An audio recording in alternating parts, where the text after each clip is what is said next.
Hello, everyone. Welcome back to Masters Muscle episode 30. Today, Vin, I don't even know where to begin. We have a celebrity in the midst here. We have a bodybuilder, an actor, a well known photographer, a filmmaker, and the list goes on. Who's the guest of honor tonight, Vin? Alex Ardenti, and just let me give you a little history here with us.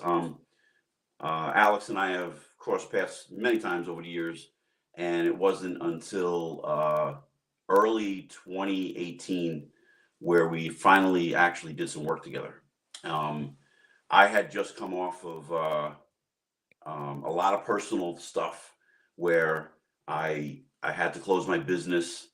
My niece just passed away from cancer. I had no income. I had nothing to do. And I said, you know what? Let me see if I could just go out to California and like spend a couple of days out in Golds in Venice. I gave Alex a call. I said, Alex, I'm gonna be out in I don't know if it was like 2 weeks. We made a date to meet, talked about this project he was doing called Supps, the movie, and I shot with him in the garment industry in LA. It was so cool. I've never been in that part of LA. It was like really like one of the coolest places I've ever been. I was just coming off of taking dead last at the Masters Baltimore Pro also. So you think about like, personally, competitively, business wise, everything had just fallen apart. And I go out to California, we do this video, and then things just started turning around. It kind of gave me the confidence again to really dive back into bodybuilding. And here I am now, 3 weeks post Olympia with 8 Masters Pro wins under my belt. And I really attribute it to working with you that couple of days back in California, early 18, because it gave me the boost and confidence that I needed. So I thank you for that opportunity. And then when the pandemic hit, when the movie came out, Supps the movie, I said, you know what? Let me wait until my whole entire family is together and we'll watch the Supps movie. That's when I watched it during the pandemic. And everyone thought, all right, you got like one little part in it for 10 seconds. And then you plastered me all over the place. And it was the coolest thing. And like, hey, we're watching this whole movie. And it was great. So thank you for that. Everyone, Alex Ardenti.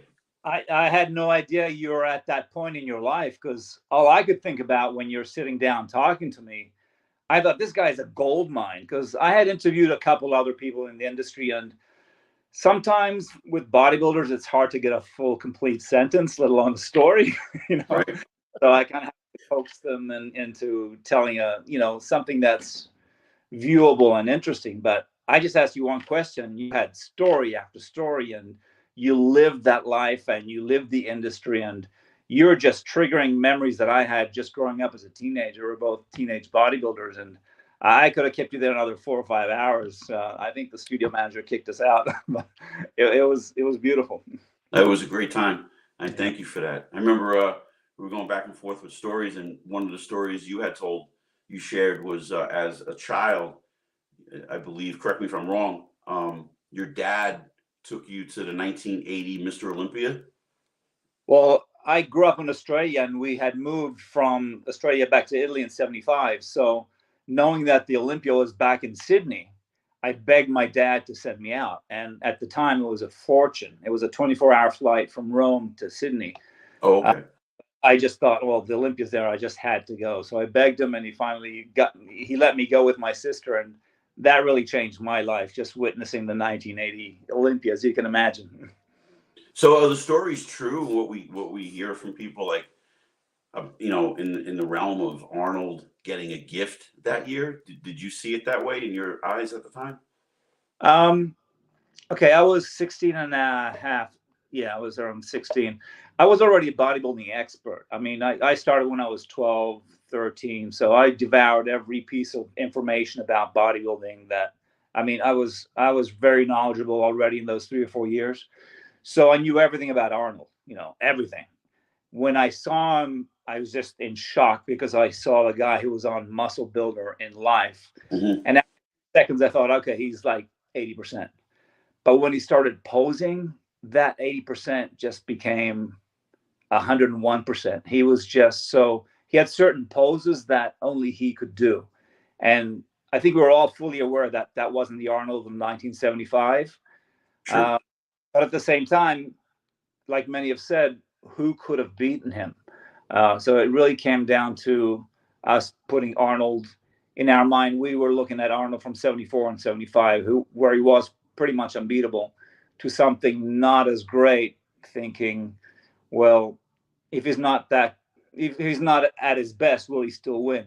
But that kind of, all that flew out the window when he was posing. It was just pandemonium when he was posing. I mean, the crowd, there were booers, but the people were just so excited to see Arnold. I think that influenced the judges to a point, and they're human, and the rest is history. As they say, I'm still torn in my mind. I'm 59. I was 16 back then.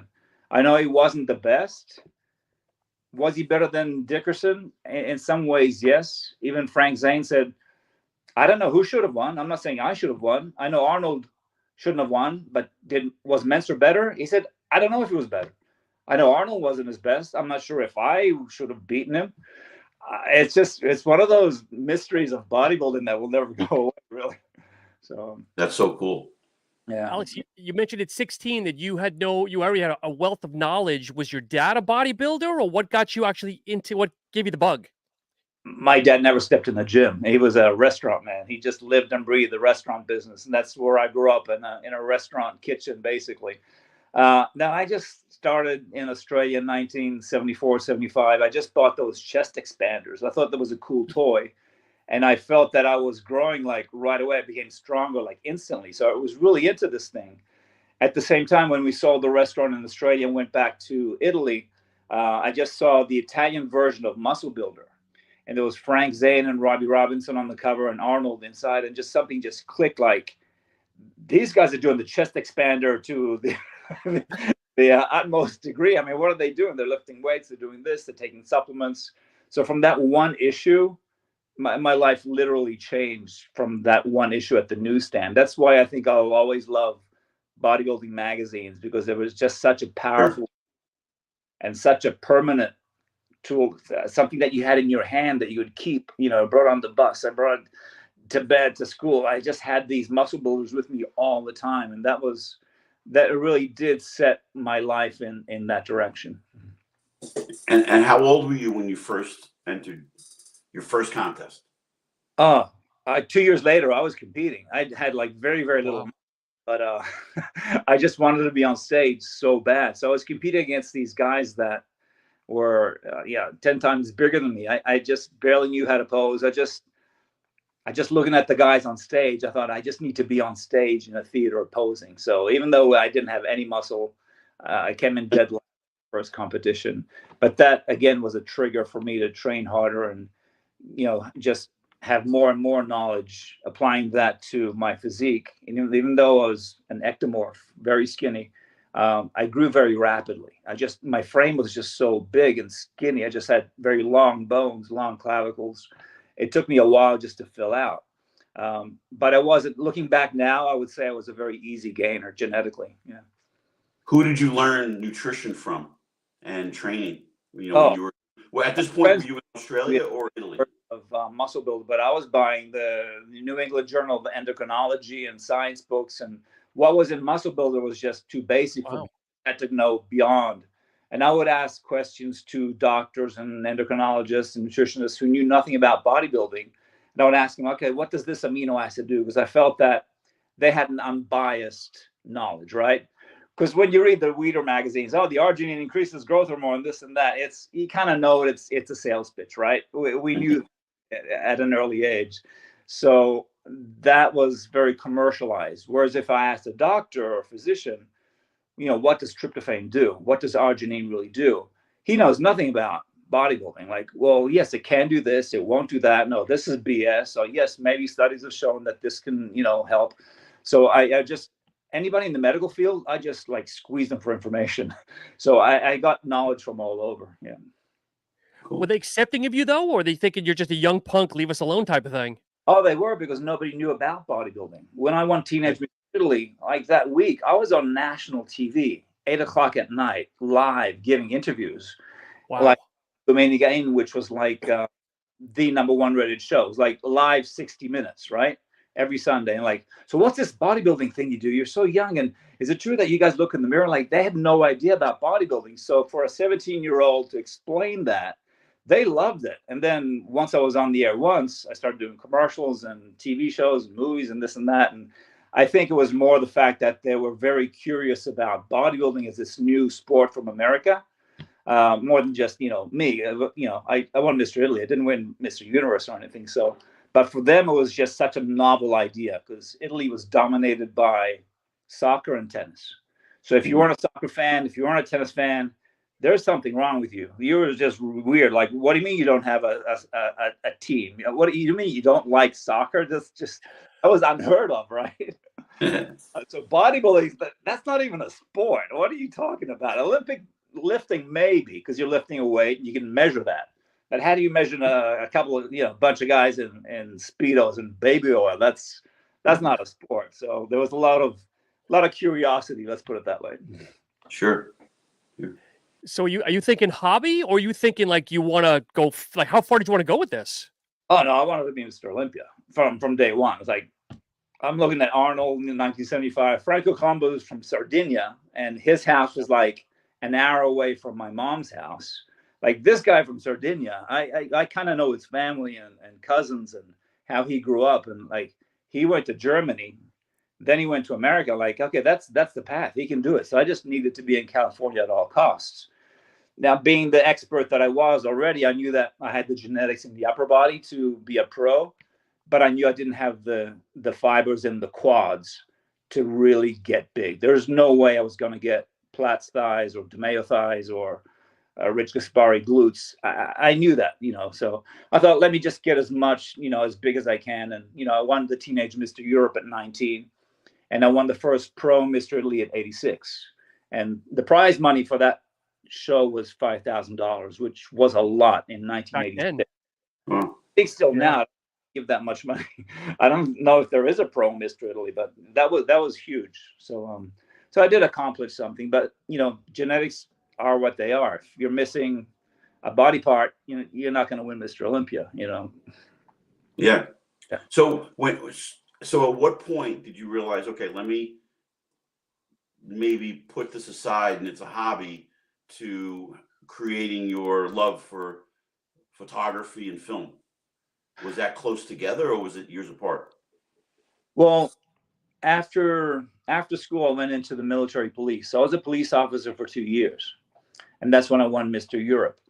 At that point, I didn't love the Italian mentality, because the novelty wore off for bodybuilding, and every time someone looked at you, they thought, oh, he takes massive amount of steroids. He has no, he has no strength. He just, puts some kind of cream on his muscles. And that's how, there was a lot of negativity. And I was just naturally a very positive and happy person. So the whole Italian mentality was very claustrophobic for me. And I just had to get out. And my dream was to go to California. So I just hopped on a plane after winning Mr. Italy, hopped on a plane, went to California. And that's when reality hit. I realized all these bodybuilding champions that I thought were obviously multimillionaires and have all the girls because they're running on the beach in the 80s. A lot of them they didn't have money for a car. I mean, there were pros in Gold's Gym that didn't have a car. And I thought, oh, you're doing cardio on your bike? Like, no, he can't afford a car. That's why he's on a bike. And like, some of these guys were selling 8x10s for $10 at shows at 40 years old. I'm like, I want to give away my 8x10 at 40 years. I don't want to make money from, $10 for an 8x10. I don't want to see myself making a living in bodybuilding. If this is what bodybuilding is, I didn't want to be a millionaire, but I didn't want to be, a muscle bum, so to speak. Let me close the door. My kids are back in school. Sorry, I got 3 boys and they can get loud. So I went through a couple of years of, I'd say, a very depressing stage. Was all these dreams that I thought I could accomplish they're not going to happen. I know I'm not going to win Mr. Olympia, you know, so I'm not going to make money as a pro. I don't want to be a personal trainer because my dad's like, you know, come back, I'll open a gym. Let's open a restaurant. I'll have your own gym if you want. You don't have to go to California. But I just didn't want to live in that Italian mentality anymore. I was too Americanized, I think. Plus, growing up in Australia was a very free kind of mentality, kind of state. So yeah, a couple of years it was kind of rough, and that's when I was bouncing at night and security guard during the day, writing articles, making a little bit of money like that. But then I really just bought this. I was doing some bit parts in commercials, and I was actually doing pretty well in commercials because I had done some in Italy. And I bought a camera at Costco for $350.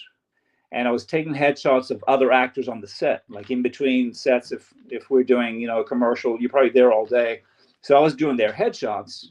One actor gives them to his agent, and his agent's like, "This guy is great. You said he's a beginner?" Like, "Yeah, he just did my headshots on the set." Like, well, I started doing headshot photography for other actors, and they started paying me more than what I was making as a bit part on commercials and feature work. So that kind of took it from there. I thought, oh, I'll just shoot bodybuilders. So I shot this one bodybuilder. I think his name was Romeo Villarino, which he had a cool look. I took some shots. I sent him to Bob Kennedy because I knew Bob Kennedy, and he kind of knew me from winning the Mr. Europe. And immediately he sends me a $210 check. Wow. I spent 12 hours on the set and made $80. I spent half an hour with this guy on the beach, you know, shooting like 12 shots, and he sent me $210. Like, that was a lot of money for me. Sure. And Bob Kennedy calls me, he said, "Alex, so where did you go to school to learn photography?" I'm like, "Well, I'm from Italy," so I was just kind of embellished. I wasn't lying, but I wasn't really truthful. So I studied in Italy, like, "Oh, I can tell because your eye is completely different from the guys that I'm using now." Like, "Really? Because you have great photography." "Yeah, but the way you shot them," I said, "Well, maybe because I picked up the camera and I wanted to be a fashion photographer. My goal was to shoot Cindy Crawford, Naomi Campbell, Linda Evangelista, do Vogue, because I kind of got fashion. And that was a period of very grainy black and white shots, which I know technically I can do, and I had a certain eye for female beauty, so that came very natural for me. So I shot bodybuilders and fitness models with a fashion kind of sense.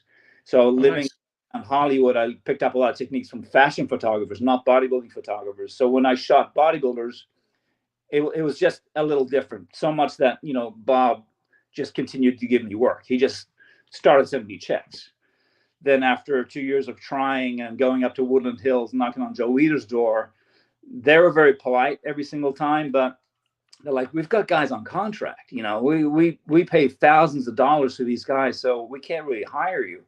But I just kept doing better work. I kept giving my best slides. After maybe 3 years, they gave me my first assignment, and that really changed everything when I started working for Joe. I think I felt that was my true calling.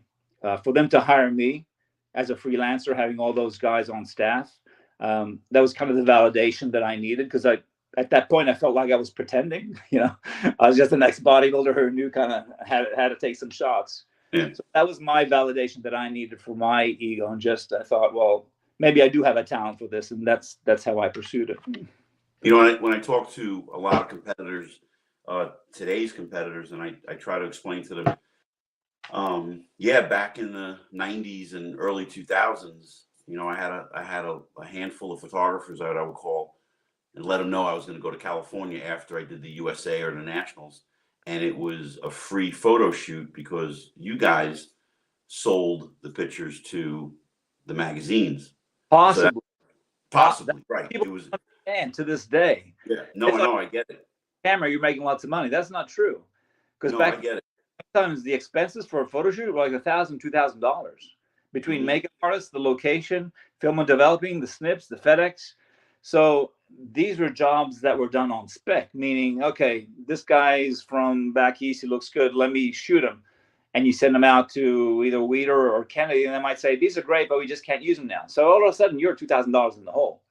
Right. So, you know, this notion that everybody was making money off the bodybuilders is just incorrect. I just wanted to clarify that. No, I didn't mean that. I just meant, like, it was an honor for a photographer to actually want to shoot you because you knew that the money had to be forked up first from Right. the photographer, and then in So it's an hopes that investment. Correct. yeah, it Correct. was an investment. And so you better show up, one, in shape and act like a professional, because nothing's coming out of your pocket, but the photographer's pocket. And then hopefully he gets paid on if you get into a magazine or not. Correct. Correct.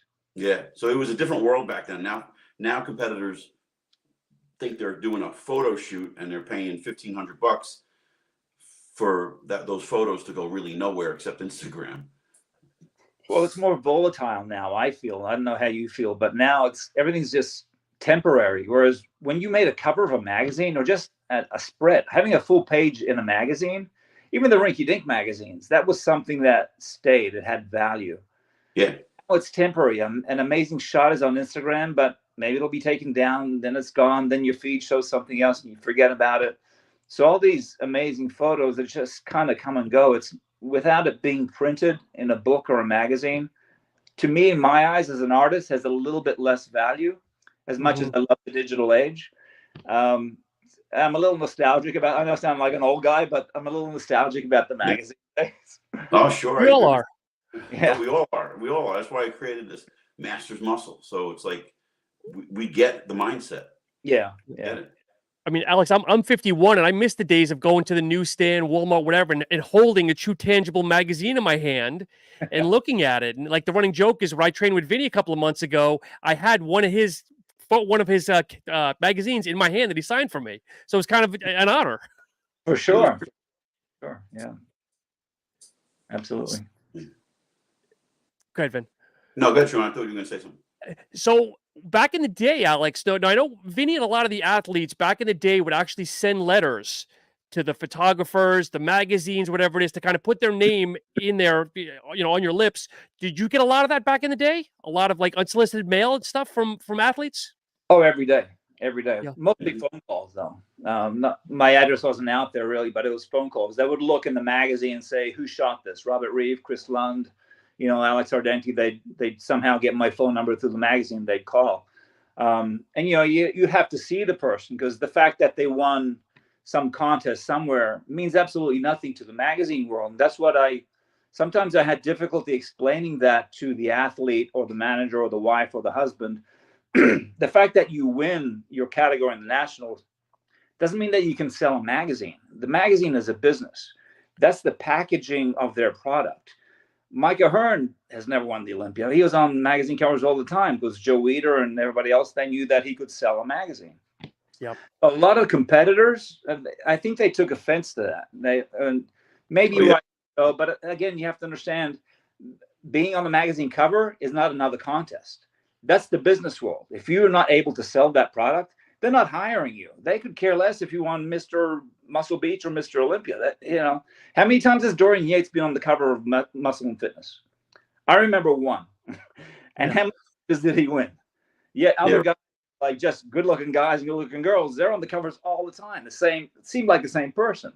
So that tells you something. It's very different. The competitive bodybuilding world and the magazine world, they came together, but they're very, very different industries. Absolutely. And I handled my business that way too. Well, you're genetically blessed, where you're a good-looking guy, an amazing. You understood the business. You put your ego aside when it came to contacting people. And I remember exactly where I was when you called me. It was like 1991 or so. We didn't shoot because you had some kind of infection or something. You didn't feel up to it. And I said, if you don't feel up to it, let's not do it, because the picture forever. So if you feel stuffy and congested, it's not going to be a good shoot. So, but I remember, like, this guy said, "I'm in town now. I won this and that. I'm ripped. If you want to shoot, it'd be great for you to shoot." I said, "Yeah, I knew about you from the old Universal, and before Animal. You're in the Universal ads, correct?" Yeah. So I remember your physique, and he had just had such a great physique. I thought Bob Kennedy's going to love Vinny. So I think I knew how these people thought. So I thought, I'd love to shoot him. And guys like you, not just because they were better bodybuilders than anybody else, but you had that commercial appeal, and you're a hardcore bodybuilder. So that was hard to come by. Thank you. I appreciate those kind words. Yeah, I remember canceling on you, and I was so upset because I was like will I ever get this opportunity again to shoot with Alex? And then years later we did the movie, which pretty cool. Oh yeah, it was great. It was great. Let's talk about that for a minute. What was the impetus of making a movie about supplements, Alex? It was a point where independent documentaries were being made about everything. Like every little niche now with the internet had its audience. Whereas in the past, say in the 80s, 90s, early 2000s, it cost a lot of money to make a documentary. And if it didn't have mass appeal, no one's going to buy it, Mm-hmm. So I love documentaries ever since I was a little kid. And I thought, isn't it a shame that we have such a colorful industry? There's so many great people and stories, and it was such an evolution. No one's done a documentary on it. So it just came to me actually at the Olympia in the hotel room, like no one's done a documentary on supplements. And I'm not talking about the evening primrose oil or ginkgo biloba. I'm talking about a real hour supplements, right? So there was nothing on YouTube, nothing on Vimeo. Like it's impossible. A few articles, but nothing just really that you could sit down and watch interested for an hour. I said, this is in my head. I know the whole industry in my head. I lived those years. So that first treatment I wrote in like 45 minutes, an hour. Wow. And I wrote like 4 pages. Like no one's going to watch a 5-hour documentary on supplements. So I reduced it down to just like the most fun parts, basically. And that's I just picked up a camera. Vinny was along, Scott Welch, and all these amazing guys that I knew in the industry. That again, you ask them one question, they give you a whole novel, and it's just so eloquent and just beautiful to watch. One day I'm going to put all the raw footage on YouTube because every interview was just so amazing. There was so much to that. Those years of the formative years of supplements that were parallel to bodybuilding, really. Yeah, there's so many supplements that were back in the 90s that don't even exist today. And it was so cool to relive it and talk about it. Don't exist. Don't exist. So strange. We should be How many hours of footage did you have? Did you start with had to cut down to? Oh, I didn't count it, but I probably have days of just hundreds of hours. Yeah, just I should add them all up, but no. Fortunately, the documentary you shoot, like Vinny for 3 hours, and you end up with the best, 15, 20 minutes. But I remember when we were talking. What's that? I'm sorry. No, I remember we were talking about metrics. Yeah. And it was the 93 USA. I was using metrics, and at that time, this was before all of the companies turned it into packets. So metric was a canister called base and another canister called plus. I think the base was the carbohydrate and the plus was the protein. And I used it 3 times a day training for the USA back in 93. And fast forward, I'm doing a photo shoot with Chris Lunn in the Metrics gym, Dr. Connolly's gym. Yeah. And I believe it was San Diego. Orange County, yeah. Orange County, yeah. So I was living at home at the time with my parents, and I said, I used Metrics for the USA. And Dr. Connolly comes over to me and goes, I heard, you used my product. We're actually selling, so whatever's in that room, I can send you a couple. I'm like, sure, that'd be great. Because he was getting rid of the company. And, oh man, like a month later, a truck pulled up to my house with pallets of Metrics. Oh my God. And my mother wanted to shoot me because it was like pallet after pallet they just left in the street, and I had to take it all into the garage. That's crazy. But, yeah, my mother was like, and my mother, so you understand, was from Italy, and she had, a truck driver's mouth and just cursing at me, screaming at me in Italian, and like just all bloody hell, like I committed murder, and she just went nuts on me, like screaming at me. It was funny, but I had Metrics for 2 years. Wow. Yeah. You could have opened your own store. I could have, but then I think they dissolved, and you never heard from them again. They came out with the packet and unfortunately, the formula. We saw that scenario repeat itself throughout the years. It happened with Metrics, it happened with EAS. It having, these big companies think, look at these bodybuilders. They're having so much fun. They're making lots of money. Well, it's a very simple business. Let's just buy them out and, just rack up more money for us. It doesn't work that way. If you don't have the heart and soul of your target audience, you don't understand them. It's not just buying the company and then let's see it grow even bigger. You have to be in there. What was EAS without Bill Phillips? Right. Always Gold's Gym without Joe Gold there every day building equipment. I can go on and on. We've seen it. Abbott that bought EAS. They're pharmaceutical people. They don't understand, the effect of a pre-workout, why you want this pre-workout. You have to have it. You'll spend whatever money because it's leg day. You need that kind of product for your workout. They don't get that. So yeah, I see that same story happen over and over again. When small bodybuilding niche companies get bought out by the big conglomerates, it serves them right. Yeah. I remember Ultimate Orange, one of the first original pre-workouts. That was intense. That product was crazy. Sean, did you ever use that? That was with ephedrine, of course. I never took it. I wasn't really big into stimulants, but a couple of friends said that was just crazy. But who knows what was in it, Vinny? Honestly, I don't think we really never know what was in that stuff. You would take it, you have this great workout, and then you would get the sweats and be freezing like a half hour after it was over. Like, what am I doing to myself? Why am I taking this product? I feel like shit now. Yeah, but it was a great time. Bodybuilding was probably an amazing era frame in a sense, from probably the early 90s all the way to like 2003, 2004.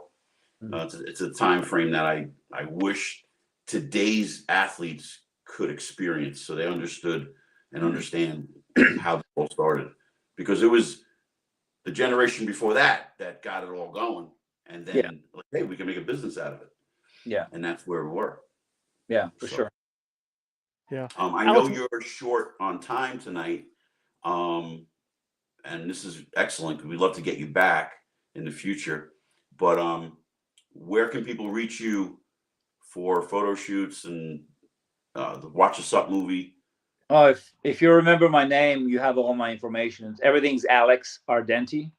So on my Instagram, I only have one phone and one email, so everything comes to me.